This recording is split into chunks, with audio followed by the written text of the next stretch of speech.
Hi guys, naririto po tayo ngayon sa Castle of Bratislava. So, sa kasalukuyan po ay nakapokus ang ating camera sa kanilang antigong sasakyan na hanggang sa kasalukuyan ay ginagamit. So, ang Bratislava po ay isa sa pangunahing lungsod ng Slovakia until 1990 at ito po ay na-occupied ng Russia until 1990. So nagkaroon po sila ng independence at nahati po ang Slovakia at nagkaroon po ng bagong bansa at yun nga po ay ang Czech Republic na ang capital ngayon ay Prague.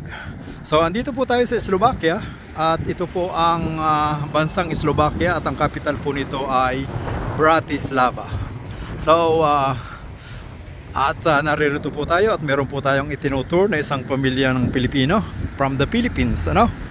At naririto naman po ang ating Mercedes-Benz Sprinter na 8 passenger na ginagamit po natin sa ating mga kababayang Pilipinong nagtutour dito sa Europa. Sakali lamang po na magustuhan yung mag-tour dito sa Europa, contact lamang po kayo sa 0039-329-0124926. Thank you for watching po.